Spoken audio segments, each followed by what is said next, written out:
Adventist मंडली के भाई बहनों को प्रभु यीशु मसीह के नाम से जय मसीह की।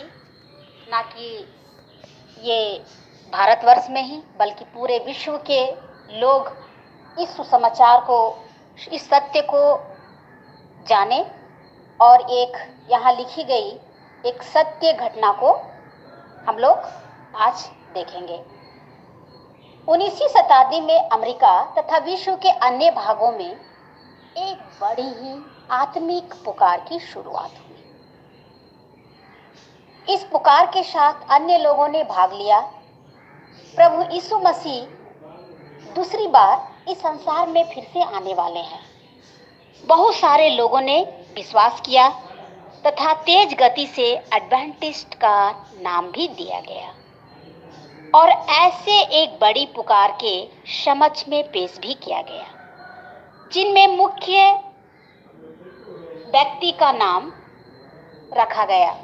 वैसे व्यक्ति का नाम था विलियम मिलर। विलियम मिलर 1782 शताब्दी में 15 फरवरी के दिन उनका जन्म हुआ। इनके माता पिता धार्मिक संबंधों के मामले में विलियम को जुड़ते हुए देखकर इनके भक्ति भावना से अत्यंत आश्चर्य हुए और प्रभावित हुए। यह विलियम एक ईश्वर में विश्वास रहने वाला ही नहीं बल्कि इनके साथ और भी कई एक गुण इनमें मौजूद थे। ईमानदार, चरित्रवान, गुणवान सभी इनमें मौजूद थे। 2 वर्षों से फौज में इन्होंने सैनिक कप्तान के रूप में काम किए। सैनिक कप्तान यानी कि फौज के वे पूरे कप्तान थे।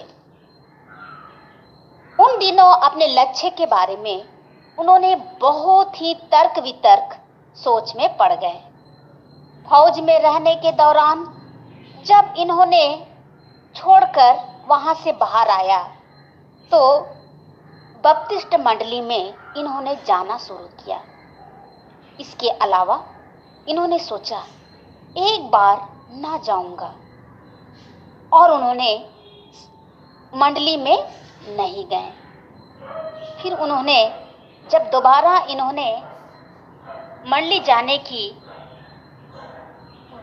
मनोकामनाएं इनके मन में आई तो उन्होंने जब मंडली में वो बैठे थे तो यशायाह अध्याय इनके 53 में वो वचन पढ़ रहे थे तो बहुत ही तीव्रता के साथ एक ऊंचा आवाज उनके कानों में गूंजने लगी और वे चुपचाप एक जगह बैठे रहे। यीशु मसीह के मृत्यु और पीड़ादायक उस घायल रूप उनके मन में बहुत ही गंभीर रूप से उनके मन में बैठ गया था कि प्रभु यीशु मसीह को क्यों क्रूस पर चढ़ाया गया, क्यों हमारे किए हुए पापों के बदले ये क्रूस पर अपने आप को बलिदान हो गए। और उनके उस भयानक रूप को देखकर इनका मन बहुत ही बदल गया और उन्होंने सोचा कि आज के बाद इतने प्रेम करने वाले प्रभु यीशु मसीह को अपना संपूर्ण जीवन मैं सौंप दूंगा। और उसके बाद उन्होंने अपना संपूर्ण जीवन प्रभु यीशु के लिए त्याग दिया। उन्होंने कहा हमारे जीवन में ये शांति दाता है और शांति इन्हीं से ही मिलेगी और इन्होंने शांति को मेरे हृदयों में प्रकट किया करके मिलर जी का आंतरिक आत्मा जो है बहुत ही दर्दनाक भावनाओं को देखते हुए उनका हृदय परिवर्तन हो गया। मिलर के इस जीवन परिवर्तन ने उनके पुराने मित्रों ने उनको देखकर मजाक उड़ाया और हंसने लगे और उन्हें फिर से जगाया। उन लोगों ने कहा कि बाइबिल में सिर्फ लिखी हुई एक बनी बनाई हुई एक कहानी है। इसे देखकर मिलर ने कहा नहीं, यह झूठी नहीं है, यह एक सत्य लिखी हुई ग्रंथ है और उन्होंने साबित करने के लिए आगे बढ़ा। मिलर जी ने बाइबिल को गंभीर रूप से पढ़ना प्रारंभ किया और 1816 से 1818 शताब्दी के अतिरिक्त 2 वर्षों तक उन्होंने पूरी बाइबिल को मन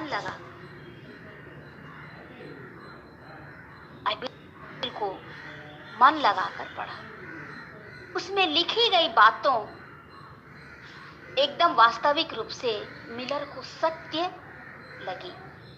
बाइबिल का हर एक वचन ये भविष्य में अवश्य पूरी होगी, यह बिल्कुल निश्चय है। इसके अलावा अंत के दिनों में प्रभु यीशु मसीह दूसरे आगमन के समय 1843 शताब्दी में रहेगा। इसके पूर्व में रहे मनुष्यों के अनुसार बड़ा ही विचित्र विश्वास में था। लोगों ने बहुत ही उन्होंने ऐसा मनोकामनाएं उनके अंदर में जाग रही थी। उसके अलावा इन्होंने क्या किया कि उन्होंने कहा कि अब मुझे अच्छी तरह से बाइबिल के ग्रंथ को पढ़नी चाहिए और उन्होंने पूर्ण गंभीरता के साथ पूरे रात दिन करके बाइबल को मन लगाकर पढ़ना शुरू किया और उन्होंने एक निर्णय लिया और वही निर्णय यहाँ एक सत्य है। 1-2 व्यक्तियों को उन्होंने पत्र के द्वारा यीशु मसीह के आगमन के बारे में बताया और उनमें लिखा गया उस पत्र में कि प्रभु यीशु मसीह इस संसार में दूसरी बार आने वाले हैं। तो लोगों ने उसके पत्र को पढ़कर मजाक उड़ाया और मिलर को यह बहुत उनका मजाक करना उनको एक बहुत ही धोखा के रूप में दिखाई दिया। उन्होंने सोचा कि नहीं, ये लोग क्यों ये लोग ऐसे हंस रहे हैं, कहीं मेरे साथ में कोई धोखा तो नहीं हो रहा है। ऐसे करके उनका विश्वास वहाँ डगमगा गया। उन विश्वास डगमगाने के बाद उन्होंने इसके मुताबिक अन्य शताब्दी के कई वर्ष बीत गए, फिर भी उसके मन में एक बात बार बार दोहरा रही थी, तुमने जो प्रभु यीशु मसीह को जाना है उसे अन्य व्यक्तियों को जाकर बताओ। इसके साथ ही बार बार उनके कानों में बार बार आवाज गूंज रही थी। उन्होंने कितनी बार कोशिश की कि अपने आप को वो रोक नहीं पाए। वह आवाज अत्यधिक रूप से जोर जोर से उनके कानों में सुनाई पड़ रही थी। रहा था कि आखिर ये क्या हो रहा है। अंत में 1813 अगस्त महीना में उनके अंदर उस बात को वो छुपा नहीं पाए और वो हलचल सा उनके हृदय में बढ़ती जा रही थी। 1813 में 13 अगस्त के शनिवार के दिन सुबह खाने के बाद वो एक किताब पढ़ रहे थे। उस समय उनके मन में एक विचार आया, तुमने जो जाना है उसे सभी को जाकर बताओ। उन्होंने डर गया और वे कहने लगे, यह काम हमसे नहीं होगा, मैं दूसरा को नहीं जाके बता सकता। फिर वो एक प्रश्न वहां उठा, क्यों नहीं होगा? उस आवाज ने मन ही मन कहा, क्यों नहीं तुम इस काम को कर पाओगे? ऐसे करके फिर एक प्रश्न पूछने लगा। उन्होंने कहा, मैं प्रभु का एक बहुत बड़ा सेवक नहीं हूँ, मैं एक बुजुर्ग आदमी हूँ तथा बाइबल की अलग से हमने कोई पढ़ाई भी नहीं किया है, तथा कैसे मैं जवाब दूँ?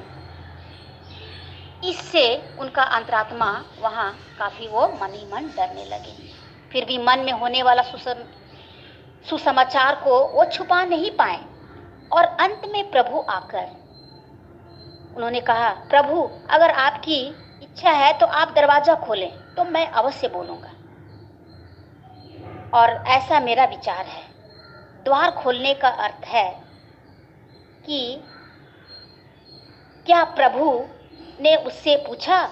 उन्होंने कहा, प्रभु के लिए सेवा करना ही द्वार खोलने का अर्थ है। अगर प्रभु के लिए अगर कहीं से बुलावा आ जाए तो हमने जो सुसमाचार सीखा है दूसरों के साथ मैं बांटूंगा। इसके मुताबिक फिर मन उनका शांत हो गया। मुझे कोई सुसमाचार के लिए नहीं बुलाया। जो हमने देखा है वह दूसरों को बोलना नहीं, ऐसा कुछ भी नहीं होगा।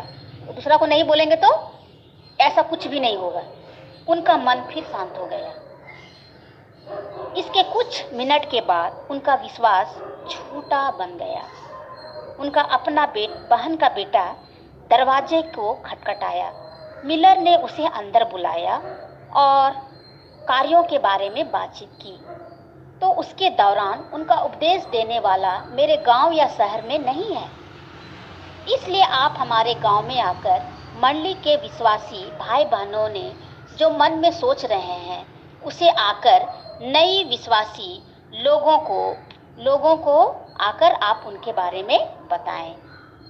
मिलर जी ने थोड़ा डरा और ईश्वर इतनी अद्भुत रीति से कार्य को करेगा इन्होंने सोचा भी ना था। इसके अलावा अपने दामाद को वहां बैठाकर एक बगीचे में जाकर घुटना टेककर प्रभु से प्रार्थना किया।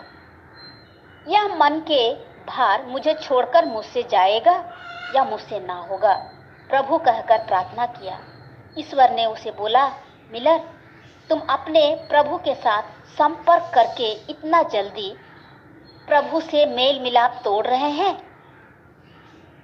जवाब इसका ना दे सका मिलर, इसलिए प्रभु के पास अपने आप को सौंप दिया। वो कहने लगे, जिस सुसमाचार को हमने जाना है उसे दूसरे दिन मंडली सभा में विश्वासियों के साथ बांट लिया। प्रभु ने अपनी कृपा की दृष्टि उनको दिखाया। ईश्वर की दया उन पर रहने के कारण फौज में एक कप्तान के पद पर रहने वाले विश्वासी मिलर जी एक छोटा सेवक बन गए। दक्षिण पश्चिम उत्तर पूर्व में उनकी बुलाहट हुई। उनकी सेवा में उनको बुलाया गया। मंडलियों में इनके सुसमाचार को सुनकर हजारों लोगों ने प्रभु के आगमन के लिए अपने आप को तैयार किया और मंडली के पास्टर जी ने पुदुपट्टिनम के नाम से उन्हें बुलाया। सुनने वाले अनेक विश्वासियों को दिनों दिन इन्हीं के साथ अनेक सेवक लोग भी इनके साथ में जुड़ गए। अमेरिका के अलावा पूरे दुनिया के कोने कोने तथा हर देशों में प्रभु यीशु मसीह का सुसमाचार बोला गया। लाखों लोग प्रभु यीशु मसीह के दूसरे आगमन के बारे 1814 शताब्दी में 23 अक्टूबर के लिए इंतजार करने लगे, लेकिन प्रभु यीशु मसीह उस दिन नहीं आए। लोगों ने जब प्रभु का आगमन नहीं देखा उस दिन तो वे निराश हो गए और काफ़ी लोग थक गए और सब कोई अपने घर लौटने लगे। विलियम मिलर जी ने इसके बाद मंच पर यीशु मसीह का उपदेश कहने के लिए वहाँ रोक दिया। यदि यीशु मसीह आने से उनके साथ जाने के लिए हमें हमेशा तैयार रहना होगा। प्रभु यीशु मसीह विश्वास के साथ इस संसार में